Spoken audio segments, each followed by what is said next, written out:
Alors, elle a été championne de France, championne par intérim WBC, détient le titre EBU des Superplumes.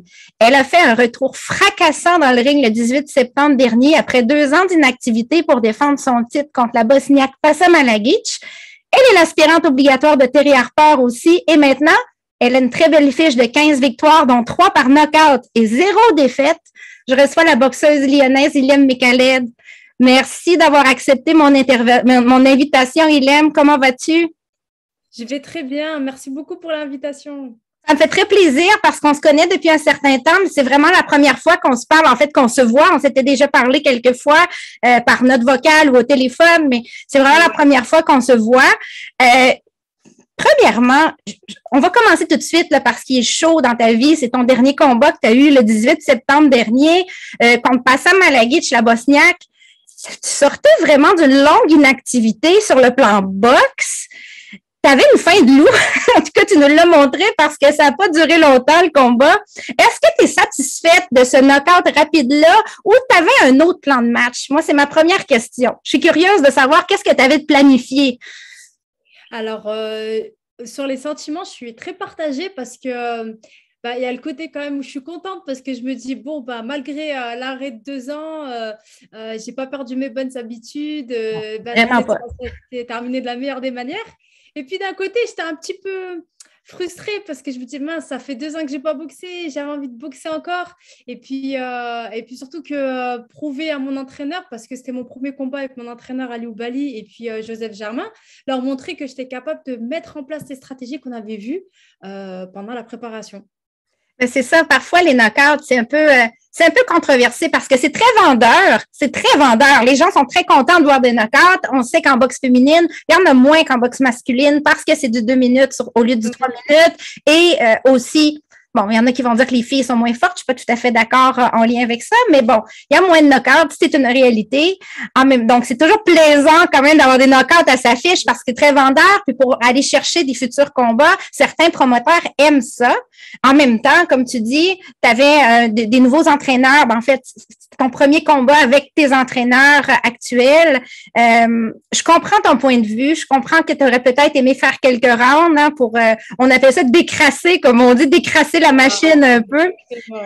Sur papier, Malagic, c'était probablement aussi ton adversaire qui était la plus redoutable depuis Daniela Ramos, la brésilienne que tu avais affrontée en 2019. À la base, il me semble que tu devais affronter, c'était Rima Ayadi, hein, si je me trompe pas, qui avait aussi gagné par KO contre Malagic, mais pas au premier round. Du moins, c'est ça qui avait été annoncé, que tu devais affronter Rima Ayadi. Puis la date du combat a été repoussée, l'adversaire a changé. Qu'est-ce qui s'est passé? Moi, j'étais certaine que tu allais affronter Rima Ayadi. Je l'avais annoncé sur mes plateformes plusieurs fois, puis tout d'un coup, ça a changé. Moi aussi, je pensais que j'allais la boxer. Hein. Je me suis préparée pour. Alors, en fait, ça a commencé en mars 2021. Puis j'ai reçu un coup de téléphone où on me demande d'abandonner mon titre en faveur de Rima parce qu'elle veut le récupérer contre une boxeuse quelconque. Et puis, avec mon entraîneur, on a fait une réunion. On s'est dit non, on a toujours le titre. On le garde. Regardez mon titre.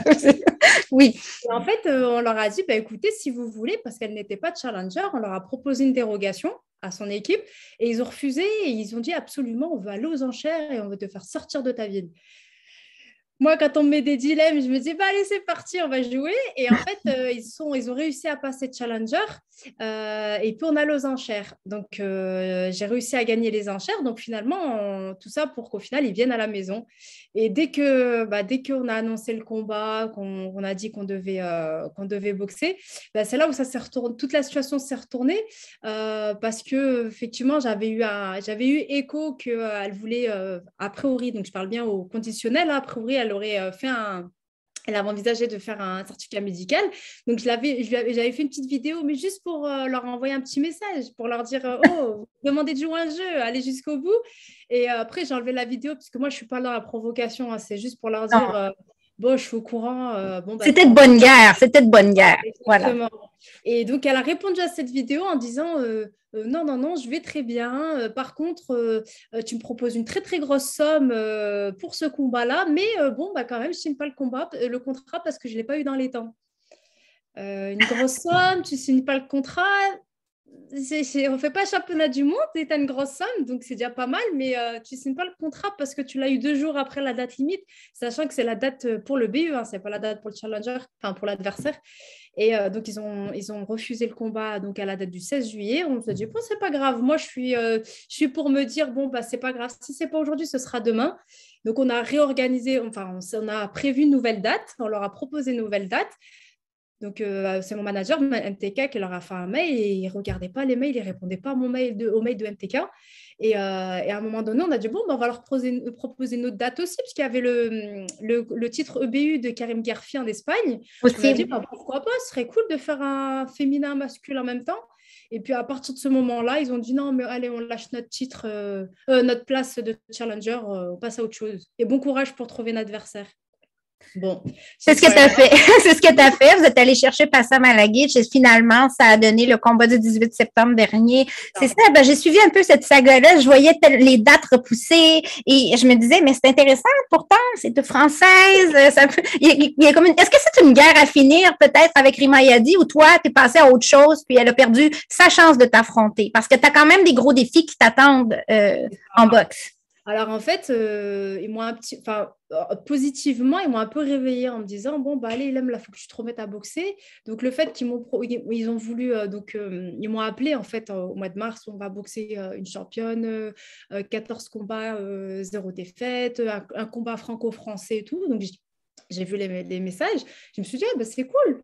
Bon, même si c'est vrai que, sans dénigrer qui que ce soit, c'est vrai que je vise Terry Harper, moi, dans tous les cas. Ouais. Je me suis dit, bon, bah, vu que ça faisait quand même 1 an et demi que je n'avais pas boxé, je me suis dit, bah, c'est une opportunité pour retrouver les sensations du ring, reboxer. Et puis après, aussi, la boxe, on ne peut rien prévoir. Donc, peut-être qu'elle m'aurait gagné. On ne sait pas, il suffit d'un coup. Et au final, je me suis dit, bon, bah, je vais jouer. Et puis, l'histoire des enchères, etc., j'ai trouvé des sponsors. J'ai vraiment fait c'était au fond de moi, je sais que c'était difficile la période que j'ai vécue, mais pour moi, c'était un challenge. J'ai appris un nouveau métier. J'ai appris le métier d'organisateur. Ça veut dire que j'ai trouvé des sponsors, j'ai financé mon combat. C'était vraiment toute une organisation. Donc, j'ai appris quelque chose et j'en suis fière parce qu'aujourd'hui, j'ai donné ma parole. J'ai trouvé l'argent, j'ai mes sponsors qui ont accepté de me suivre, j'ai organisé ce combat, que ce soit elle ou notre adversaire. Le principal, c'est que je boxe. Et c'est vrai qu'aujourd'hui, avec tout ce qui s'est passé, comme on dit, je leur ai donné l'heure une fois, je ne la donnerai pas 2 fois. C'est-à-dire que maintenant, je pense que j'ai été un peu déçue de la boxe. Je ne veux pas dire boxe féminine, mais boxe tout court. Et j'ai envie d'aller de l'avant. Et maintenant, je pense que j'irai voir au-dessus au lieu de regarder en bas. Il n'y a rien qui t'est pas arrivé depuis 2019. Tu as vécu 2 années de fou. C'est vraiment ça. Encore en 2019, tu t'es battu quand même 3 fois en 2019. Daniela Ramos, un super beau défi que tu as gagné. Je pense que c'est une décision unanime contre Daniela Ramos, Gabriela Mezaille, Karina Kopinska. 3 combats, dont 2 presque coup sur coup en fin d'année 2019.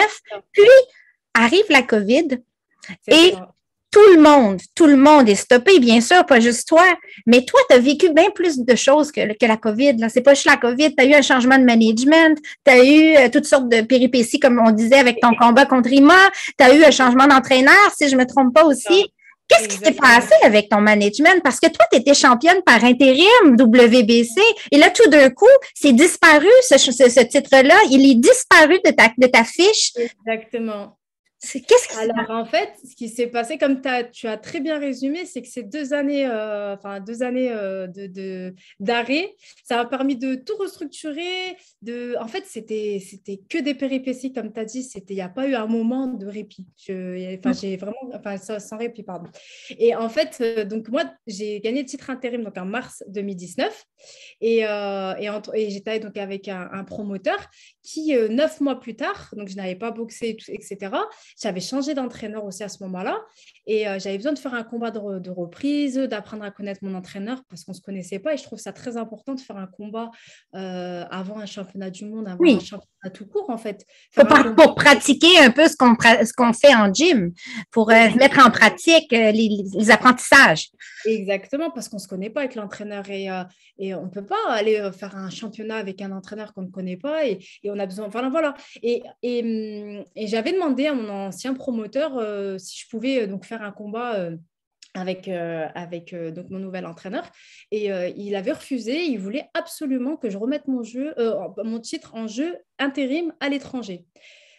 Sachant qu'à l'époque, je devais boxer Eva Wallstorm, c'était elle la championne et apparemment Eva Wallstorm aurait fait une dérogation en août pour boxer une américaine, je ne sais plus qui c'était. Je ne me souviens plus, je n'ai pas envie de dire de bêtises. Et elle avait boxé une fille en août, alors que normalement, je devais la boxer.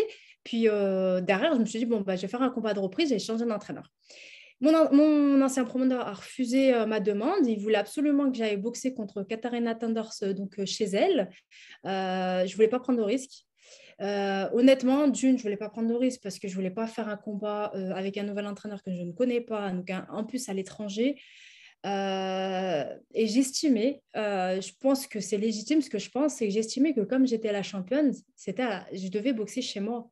Et c'était à l'adversaire de venir à la maison. Tu avais envie de boxer devant ta foule, devant ta famille et chez toi, en territoire connu, Alors, ça, mais ça encore, c'est pas le plus important. Pour moi, c'était le fait de se dire que quand tu es champion, c'est la personne qui veut ton titre qui vient chez toi. Comme par exemple, Terry Harper, elle est en Angleterre, je veux son titre, je vais chez elle. Je ne vais pas la ramener en France, en fait, enfin, façon de parler.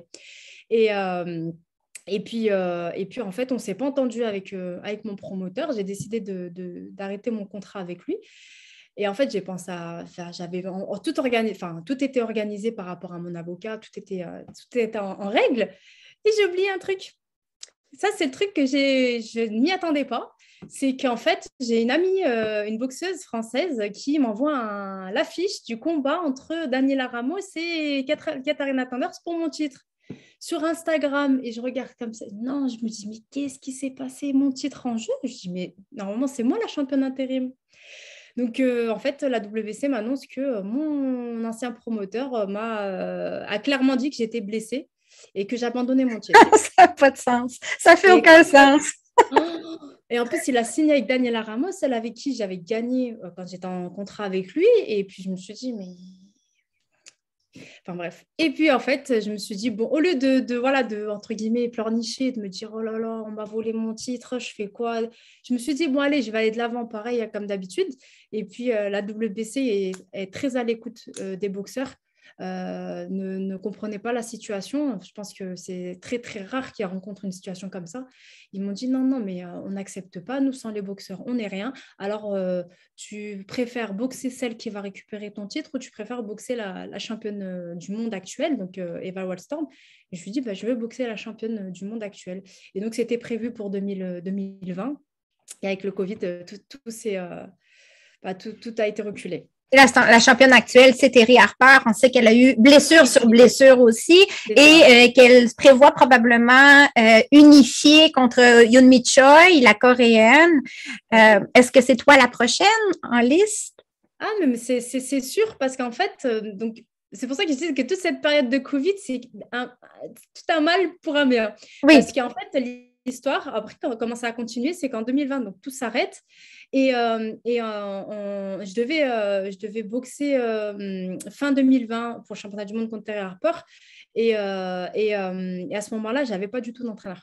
Et je n'avais pas de salle d'entraînement, je n'avais rien du tout à cause du Covid. Mais vraiment, je n'avais rien du tout. Nous, en France, tout était fermé. La WC, pareil, je leur remercie beaucoup parce qu'ils ont compris. Ils ont dit, il n'y a pas de problème, c'est la période et tout. Donc, au final, elle a boxé Katharina Tanders, qui a récupéré mon titre, donc en novembre. Et donc, derrière moi, j'ai pu retrouver mon entraîneur Aliou Bali et Joseph Germain. Il m'a permis de signer avec MTK. Donc, en fait, tout s'est structuré avec le temps. Et c'est ça que j'ai beaucoup aimé. En janvier ou février 2021, donc cette année, l'ordre est donné. Je suis challenger contre Terry Harper. Et son équipe a préféré faire une unification avec Yoon-Mi Choi, la coréenne, et donc ils m'ont un peu entre guillemets mis sur le côté. Et puis moi je me suis dit bon si c'est pas maintenant, c'est pas grave. De toute façon, l'unification prévaut sur le challenger, c'est le règlement. Et la chance encore, elle s'est recassée la main une semaine avant le combat. Ah Je oui. je me dis heureusement que c'est pas moi. Et donc là, a priori, elle est sur pied maintenant, elle va redémarrer. Oui, le combat devrait avoir lieu. On attend des nouvelles. Et s'il n'a pas lieu, de toute façon, moi, j'ai Steffi Bull, son promoteur, manager, qui m'a dit sur Twitter, qui m'a clairement dit que c'était toi la prochaine. Il m'a tweeté ça l'autre fois, puis j'ai fait ah voilà. Alors voilà. Ton entente avec MTK, c'est depuis 2020. MTK, on sait qu'ils ont plusieurs grandes pointures. Ils ont Tyson Fury, Chantel Cameron, Billy Joe Sanders. En France, ils ont Ségolène aussi, Ségolène Lefebvre. Est-ce qu'une entente, oui, c'est ça exactement. Qu'est-ce qu'une entente comme ça change dans ta vie présentement? Qu'est-ce qu'une compagnie sérieuse comme ça peut t'apporter de plus? La sérénité. La sérénité parce que j'estime que partir chez l'adversaire sans avoir des bonnes épaules, c'est stressant dans le sens où on se dit mince, je suis peut-être pas sur un terrain neutre. C'est surtout pour ça. Et puis, je sais qu'ils sont là pour protéger mes intérêts. Et comme on a les mêmes intérêts, je pense que je suis entre de bonnes mains. Tout à fait, je peux comprendre ça. C'est tellement pas facile, surtout en boxe féminine, d'avoir un bon entourage. Il y a beaucoup de gens qui ne croient pas aux filles, ils ne croient pas en les boxeuses. Exactement. Moi, j'aime pas entendre ça. Je ne sais pas comment est la situation en France pour les boxeuses, en boxe féminine particulièrement. Vous avez beaucoup de bonnes boxeuses qui réussissent, mais j'ai tout le temps l'impression qu'un peu comme ici au Canada, l'appui, le soutien aux boxeuses n'est pas toujours au rendez-vous, malgré les résultats qui sont excellents. C'est difficile de vivre de la boxe, je pense, partout, mais surtout en France, parce que déjà, la boxe, c'est pas médiatisé. Mais en plus, si je peux me permettre, en plus, en étant des femmes, c'est encore moins vu parce que le public aime voir des hommes, aime voir du sang, des KO, etc. Et comme tu disais tout à l'heure, les filles, nous, c'est 2 minutes. Ça va vite. Il y a des KO, mais il y en a beaucoup moins que chez les hommes. Et la boxe féminine n'est pas intéressée par tout le monde. Par contre, c'est vrai que les retours que j'ai donc de 2 publics, donc le public spectateur, eux, c'est quand ils voient de la boxe féminine, des fois, ils aiment beaucoup parce que c'est beaucoup plus technique parfois. Oui, tout à fait. Et ça, ils aiment bien. Et aussi les entraîneurs. Alors, il y a certains entraîneurs qui n'aimaient pas la boxe féminine et quand ils ont commencé à entraîner une fille, finalement, ils préfèrent entraîner une fille parce que les filles sont plus assidues, elles sont plus sérieuses. Quand elles commencent quelque chose, elles y vont jusqu'au bout. Alors, ce n'est pas pour dénigrer les garçons, hein, mais c'est juste pour dire que les filles, quand on a ce petit cran de maturité qui dit que quand on fait un truc, on sait qu'on va aller jusqu'au bout. Et je pense que ça aussi, chez les entraîneurs, c'est intéressant dans le sens où ils n'apprennent pas pour rien à une fille. Après, je ne dis pas que les hommes n'apprennent pas. Hein. Bien sûr, il y en a qui sont à un niveau au-dessus. Mais je dis juste par rapport aux filles que c'est vrai qu'il y a des entraîneurs, ils aiment bien les filles. Et les gens ont tellement de préjugés. Ils s'imaginent tellement qu'une femme qui boxe aujourd'hui doit être un garçon avec des cheveux longs. Là. On doit avoir l'attitude un peu masculine, parler comme un garçon, mais en vérité, la féminité des boxeuses est vraiment évidente. On voit de plus en plus de boxeuses revendiquer leur féminité aussi en disant j'ai le droit d'être une femme et une boxeuse. Je ne suis pas qu'une femme ou je ne suis pas qu'une boxeuse en fait.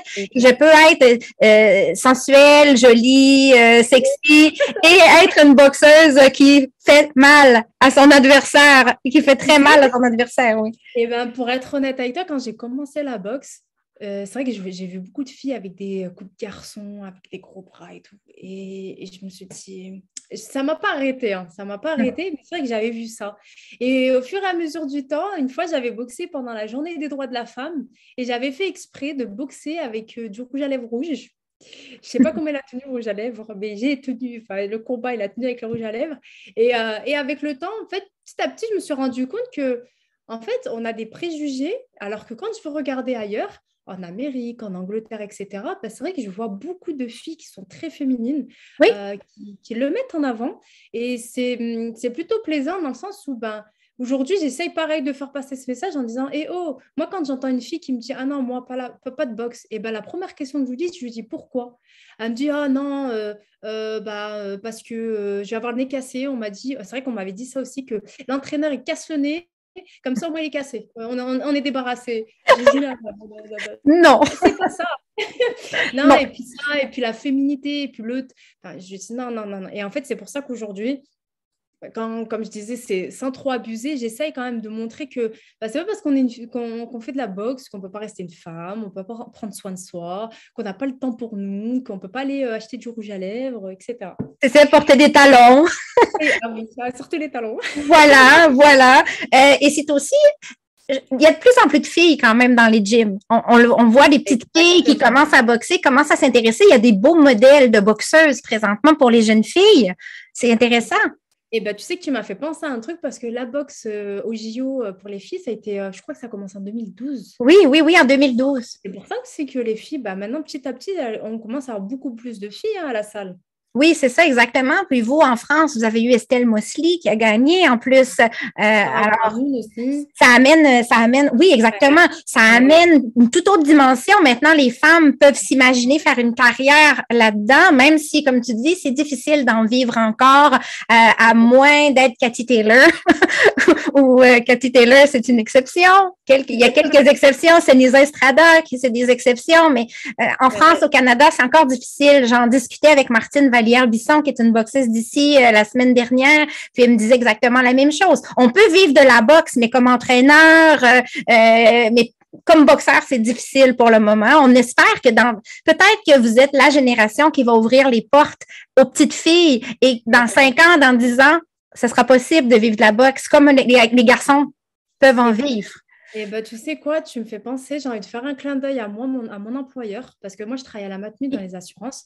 Et aujourd'hui, j'ai envie de faire un clin d'œil dans le sens où s'il y a peut-être des employeurs qui vont nous écouter, Oui, leur dire de donner une opportunité à leurs athlètes, comme l'a oui. fait la Matmut pour moi, c'est qu'elle me dégage du temps, elle me sponsorise pour me permettre justement de prendre plaisir à faire mon parcours sportif en espérant bien sûr que j'atteigne mon objectif. Mais sans mon employeur, je pense que je ne pourrais pas être là où j'en suis aujourd'hui. Les employeurs qui donnent de la flexibilité aux boxeuses, un peu de flexibilité.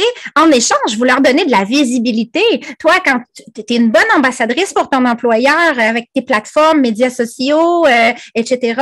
Alors, c'est une relation donnant-donnant, comme on dit. Si plus d'employeurs étaient flexibles envers leurs athlètes féminines, bon, les athlètes en général, mais on va parler des femmes, on est entre filles, déjà, ça aiderait beaucoup à faire la promotion du sport féminin et des bonnes habitudes de vie. C'est vraiment un bon point que tu apportes ici. Est-ce qu'il y en avait beaucoup? Tu me parlais tout à l'heure qu'il y avait quelques boxeuses dans tes débuts, un petit peu plus style masculin. Est-ce qu'il y en avait beaucoup des filles dans les gyms à l'origine quand tu as commencé? Quand j'ai commencé, alors s'il y avait une collègue qui avait commencé la boxe avant moi, mais elle ne faisait pas de compétition, sauf erreur de ma part. Et après, elle avait arrêté, parce que je pense qu'elle ne faisait qu'un loisir, mais sinon, j'étais la seule. J'étais la seule à la salle. Et, ou sinon, c'est vrai qu'il y avait une fille, une fille qui est un peu plus jeune que moi, qui était venue à quelques séances et finalement m'a dit qu'elle ne pouvait plus venir parce que son papa ne voulait pas. Et ça me faisait mal au cœur un petit peu, où il y avait des filles qui venaient et qui ne pouvaient pas parce que elles devaient garder leurs enfants, etc. C'était très... Non, au début, il n'y avait pas beaucoup de monde, mais vraiment pas beaucoup de monde. Toi, tu as commencé la boxe à 17 ans. J'ai entendu dire que tu avais découvert la boxe par accident un peu dans un événement extérieur où il y avait un ring mobile et tu avais décidé d'essayer. Raconte-moi un peu comment ça s'est passé. Alors, j'avais vu ce ring, donc c'est un camion, quand il s'ouvre, ça devient un ring. Et je suis curieuse, j'avais vraiment envie d'essayer. Et je me souviens, il y avait un garçon qui voulait lui aussi boxer, mais il n'avait personne. Et moi, mes copines, alors, elles, c'était loin de leurs idées. Non, c'était loin dans leur tête d'essayer de faire de la boxe. Et puis, je dis à l'entraîneur, je lui dis, mais je veux essayer et tout. Donc, c'est Bob Mbayo, c'est un ancien boxeur aussi. Et il me dit, allez, monte avec le garçon. Allez, ma fille, monte avec le garçon. Je dis, mais je monte et tout. Je commence à taper avec le gars. Alors, honnêtement, j'avais aucune appréhension. Je suis allée, j'ai boxé. Enfin, vraiment, j'avais envie de taper. Et puis, il m'a dit, allez, viens à la salle, viens à la salle. Et finalement, après, je l'ai rejoint à la salle et c'est là où ça a démarré. Alors, tu as eu un coup de foudre un peu pour le sport, pour la discipline. C'est ça. Et c'est quoi les sacrifices que ça te demandait? Une fois que tu as commencé, qu'est-ce que ça demande une jeune femme de 17 ans qui commence sa vie? Souvent, les jeunes filles veulent sortir avec les garçons ou veulent découvrir un peu le monde. Toi, tu t'en vas dans un gym entouré de garçons en sueur qui s'entraînent dur à faire des push-ups, des pompes. C'est ça. Qu'est-ce qui t'a pris? Qu'est-ce qui t'a convaincu de dire que c'était un mode de vie qui te convenait? Et ben, tu sais quoi, il y a énormément de conséquences. Alors, la première, c'est que j'avais ma première histoire d'amour. Je l'avais arrêtée pour la boxe parce que il voulait plus que je fasse de la boxe. J'étais amoureuse, mais je crois que j'étais plus amoureuse de la boxe. Donc, j'ai arrêté ma relation. J'avais arrêté 2 ans de boxe et j'étais comme ça. J'avais envie de retourner à la salle. Et puis, finalement, je suis partie à la boxe et aujourd'hui, j'ai aucun regret pour avoir arrêté cette relation. Mais aujourd'hui, après, les autres choses aussi, c'était...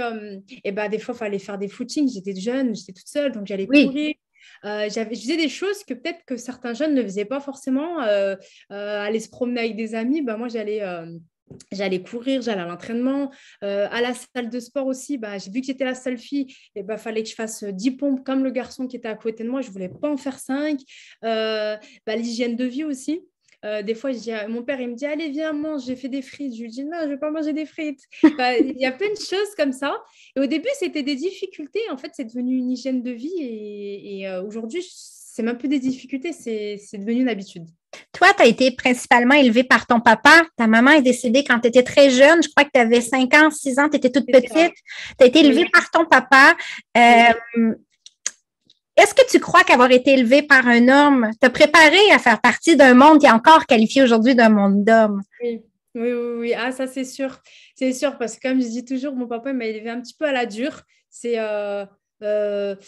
faut travailler, faut être sérieuse à l'école. C'est quelqu'un qui est dur, qui est très exigeant et aujourd'hui, c'est pour ça que je suis aussi très exigeante.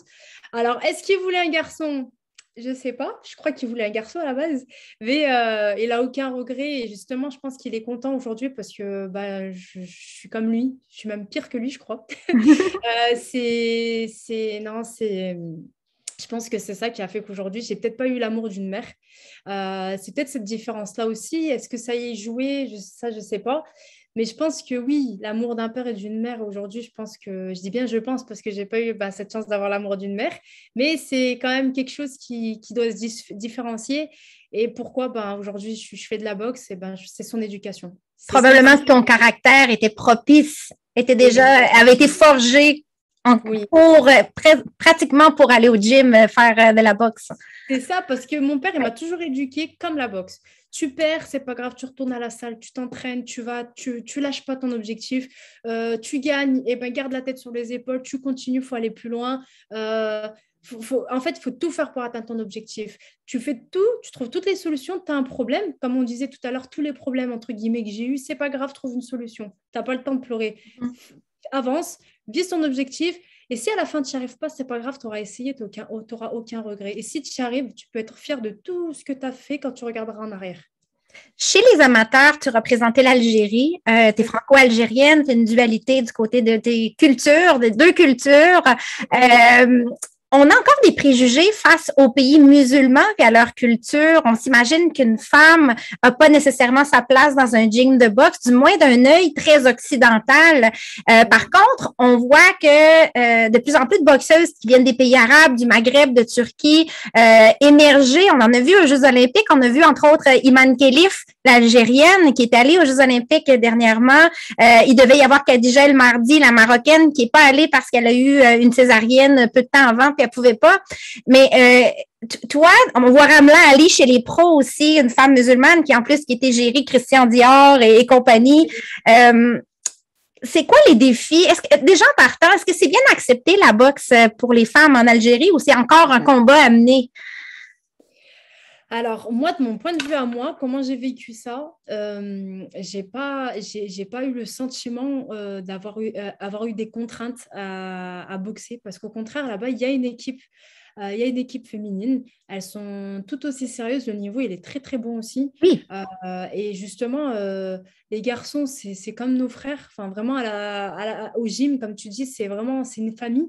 Et ils sont pour la boxe féminine. On s'entraîne tous ensemble, on se lève tous ensemble, on va manger tous ensemble. Et pour moi, de mon point de vue, après, je pense qu'il y a quand même certaines personnes, il y a quand même certaines personnes qui n'acceptent pas dans les pays, on va dire, musulmans, où c'est difficile de voir qu'une femme, elle n'est pas à la maison en train de s'occuper des enfants et faire le ménage. Mais comme l'ère du temps avance, et ben, les mentalités avancent. Moi, à mon niveau, franchement, je n'ai pas vu de difficulté. Les filles, au contraire, elles avaient beaucoup de plaisir à venir à la boxe et ça ne leur empêchait pas de vivre leur vie de femme en parallèle, hein. Et on voit un très bon niveau de boxe aussi. C'est pas, c'est comme tu dis, c'est vraiment très, très relevé. Iman Khelif est excellente. Toi, tu as eu des bons résultats aussi aux Jeux d'Afrique, etc., avant de devenir pro. On a vu la Turque Boussena Surmeneli gagner médaille d'or aux Olympiques. Alors, il y a quand même une certaine progression qui se fait. Toi, ton père, est-ce qu'il y a eu de la difficulté à accepter que tu fasses de la boxe ou pour lui, c'était tout à fait naturel et ça allait avec ta personnalité? Mon père, lui, il était ailleurs. Lui, j'allais à la boxe, va faire du sport. Et par contre, il me disait, mais au lieu de faire de la boxe, mais il va trouver un deuxième travail. Lui, c'était dans la mentalité, c'est travail, travail, travail, parce qu'à la retraite, après, il n'y a plus d'argent, hein. Et après, quand au début, il ne me prenait pas au sérieux, et puis après, il a vu que maintenant, ça fait partie de ma vie. Et c'est le premier à vouloir que j'aille au bout de mon objectif. J'ai jamais eu de difficulté avec mon père. Au contraire, je pense que pour lui, ça le rassure aussi le fait de se dire, ouais, ma fille, elle sait se défendre. Ouais. C'est quand même une école de vie, la boxe aussi, parce que, comme on disait tout à l'heure, il y a beaucoup de difficultés, on prend des coups, on doit tout faire pour ne pas en prendre. Donc, ça forge un caractère aussi et c'est plutôt positif pour lui. Tu as décidé en temps de l'année dernière ou l'année d'avant, je ne sais pas trop, tu as décidé de faire un changement d'entraîneur. Tu es rendu justement avec, entre autres, avec Ali Oubali et c'est Olivier Joseph, je crois, qui est avec. Joseph Germain.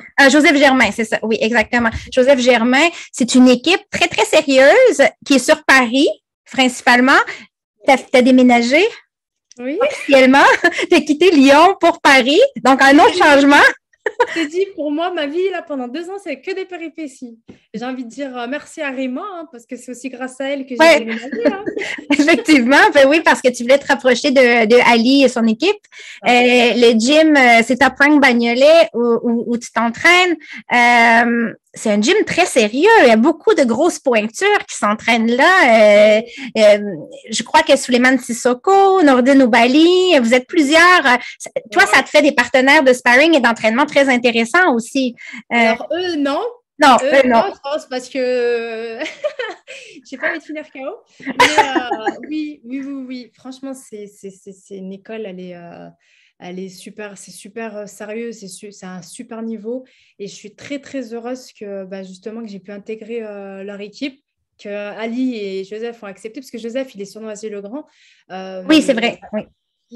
Joseph, il a été entraîneur je pense, non, il n'entraîne plus, de Carlos Takam. Oui. Là, il a Raphaël Tronchet aujourd'hui. Et en fait, le fait qu'ils aient accepté tous les deux de m'intégrer, pour moi, j'ai beaucoup de reconnaissance. Et je suis tellement sereine. Mais aujourd'hui, je suis dans le parfait des mondes là. Qu'est-ce qu'ils t'apportent, leur expérience? Qu'est-ce qu'ils t'apportent de plus, ces entraîneurs-là? Eh bien, honnêtement, pour moi, c'est l'intelligence et le punch. L'intelligence et le punch, ça va ensemble. Parce qu'à la base, je vais faire un flashback sur un retour sur Daniela Ramos quand j'avais boxé avec elle. Tu sais, Daniela Ramos, elle, à la base, elle a une ou deux catégories en dessous de la mienne. Oui, exactement. Et c'est vrai qu'à l'époque, j'avais une boxe où je débitais beaucoup, je donnais beaucoup de coups. En 1 seconde, j'en donnais 30. Et en fait, le fait qu'elle, c'est une catégorie en dessous, ça débite aussi. Oui. Donc, ce combat-là, c'était un peu un jeu d'échecs. Et c'est ça qui a fait que j'avais gagné contre elle, c'est que j'arrivais à terminer mes échanges, j'arrivais à être plus précise et à partir en esquive. Et aujourd'hui, je me rends compte que plus le niveau monte, plus je vais être contre des filles qui ont mon poids, qui sont plus posées. C'est vraiment de la boxe plus pro. Et je ne dis pas que Daniela Ramos n'est pas pro, c'est par rapport à sa catégorie de poids, Oui. comme Terry Harper, comme toutes les filles. Et c'est vrai que moi, ce qui me manquait, c'était l'intelligence, c'est des stratégies, de se dire, bah, faut que je fasse ci, faut que je fasse ça. Développer ton QI box un peu plus, puis mieux équilibrer la vitesse versus la puissance des coups. Souvent, effectivement, les catégories les plus petites, on voit des gens plus rapides, mais moins puissants. Toi, tu es un petit peu plus lourde que Daniela Ramos à la base. On s'entend que tu n'es pas très lourde, mais tu es un peu plus lourde. Alors, c'est ça, c'est vraiment de bien doser et de faire une forme d'économie d'énergie pour pouvoir durer 10 rounds. Moi, j'étais persuadée à l'époque que 2 minutes, ça allait tellement rapide que je me disais, bah, faut que j'envoie des coups. Et c'est vrai que j'arrivais un petit peu à asphyxier mon adversaire et c'était comme ça que je gagnais. Mais là, aujourd'hui, comme il m'a dit Alice, c'est qu'au lieu de donner 20 coups, bah, je veux que tu en donnes 10. 10, mais efficaces. Des bons coups, des combinaisons. Exactement. C'est ça. Et c'est pour ça que ce combat-là du 18 septembre, en fait, c'est ce que j'ai fait. C'est qu'au lieu de rentrer dedans comme je fais d'habitude à la première seconde, je me suis dit, bon, laisse-la le travail. Elle était excitée, elle mettait les bras avant, Je dis, c'est pas grave, je bougeais. Première attaque. Donc, stratégie qu'il m'avait demandé de faire. Hein. Donc, je fais l'attaque et ça rentre directement. Parce qu'aussi, je pense que comme ça faisait 2 ans que je n'avais pas boxé, je ne me rendais pas encore compte sans prétention, quoi, je pense que je ne me rendais pas encore. J'avais peut-être oublié la force. La force qu'en combat, ce n'est pas la même qu'à l'entraînement. Parce qu'à l'entraînement, moi, je me protège, donc je mets des gants un peu plus gros, oui. On a plus de protection. Et là, en combat, déjà, il n'y a pas de casque. Il y a aussi ta courbe de progression, parce que c'est pas parce qu'on se bat pas qu'on progresse pas. Pendant 2 ans, il y a beaucoup de boxeuses qui ont progressé énormément en gym, en salle pendant la pandémie. Et là, tout d'un coup, on découvre des boxeuses qui ont énormément de techniques. Je l'ai vu auprès de Marie-Pierre Houle, qui s'est battue ici au Québec il n'y a pas très longtemps, qui a fait un combat vraiment, on voyait vraiment une très grande progression. Qu'est-ce que tu penses des rounds de 3 minutes pour les femmes, toi? Est-ce que tu as une opinion là-dessus ou pour toi, ça n'a pas d'importance? Alors, honnêtement, moi, je ne boxe pas pour l'argent. Mais si c'est 3 minutes, on a les mêmes primes que les garçons, pourquoi pas? C'est toujours la dualité, hein? C'est toujours cette dualité. C'est boxer 33% plus, mais pour pas d'augmentation de salaire, à un moment donné, il n'y a personne dans la vraie vie, ou presque, qui accepterait de travailler 33% plus pour le même salaire que présentement. C'est ça. Non, après, je disais ça sur un ton ironique, mais bon, il y a quand même une part de vérité, mais c'est surtout... moi personnellement je suis pas pour l'inégalité homme-femme, donc si aujourd'hui on se bat pour que la boxe féminine elle soit reconnue, autant boxer comme les hommes en fait. Et vous vous entraînez souvent sur du 3 minutes, bien sûr, souvent. Oui, très souvent. Oui, très souvent. 3 minutes. Alors voilà, et en boxe olympique aussi, tu as fait de la boxe olympique, c'est du 3 minutes présentement. Chez les super plumes, dans ta catégorie, il y a vraiment beaucoup d'excellentes boxeuses. C'est saturé de bonnes boxeuses présentement. Comment on fait pour tirer son épingle du jeu et obtenir des opportunités? C'est MTK, c'est le travail de MTK de le faire? C'est promoteur et manager. C'est vrai que je pense que la différence entre avoir une équipe et pas en avoir, c'est comme on disait tout à l'heure, c'est pour l'équité sur le terrain. Après, je pense que ne pas avoir de promoteur ou de manager, je pense que ça doit être dur à être repéré, mais parfois, des fois, les champions, ils vont aller regarder un peu ceux qui n'ont pas de promoteur, ils vont les appeler. Si je peux me permettre, Maëlys, tu avais fait une interview avec elle. Oui. Moi, ça me fait plaisir qu'une boxeuse française aille en Angleterre faire des combats. Ouais. Parce qu'on est souvent aux oubliettes, nous, les Français. Ça lui donne beaucoup de visibilité. Ça donne de la visibilité à la boxe française. Exactement. Et voilà, l'exemple, c'est qu'elle, elle n'a pas de promoteur, pas de manager, mais pourtant, ils l'ont appelée. Et c'est ça qui est cool. Après, oui, la différence avec un promoteur et un manager, c'est surtout pour le terrain. C'est avec les arbitres, etc., pour essayer d'avoir un terrain neutre. Mais après, faut que la boxe française, hein, nous aussi, on monte un petit peu là. Est-ce qu'on va te voir dans le World Super Series ou pas? Est-ce que c'est quelque chose que tu aimerais faire? Est-ce que c'est quelque chose qui est possible? Oui, alors honnêtement, je pense que c'est possible dans mon monde à moi. Je pense que c'est possible. Pourquoi? Parce que soit ils acceptent que... excuse-moi 2 secondes. Non, ça va. Et mon aspirateur, il s'est mis en route tout seul. C'est la vie, c'est ça le Zoom. Les entrevues à la maison. Oh là là. Non, ça va, ça va. Ah, purée. Même mon chat, il m'a regardé comme ça, il m'a dit c'est quoi ce bruit? Désolée. Non, ça va. Alors, je te disais. The World Super Series, oui. Oui, alors dans mon monde à moi, j'aimerais beaucoup et ce serait un objectif. Je veux le faire, je souhaite le faire. C'est ouvert pour ma catégorie. Alors, je sais pas si tu sais, toi, c'est pour quelle date? Moi, Non, on attend la date et moi, j'arrête pas de leur envoyer des messages pour dire quand est-ce que la liste sort parce qu'il va y avoir 8 boxeuses. Et là, je m'attends à voir les meilleures. Je m'attends à voir des filles qui sont challenger, des filles qui sont haute compétition. C'est ça, tu sais, aujourd'hui, comme je suis challenger et qu'elle doit boxer la coréenne, je me dis, ben, si ce combat-là, il n'est pas encore fait pour le championnat du monde, je pense pouvoir intégrer les 8 places.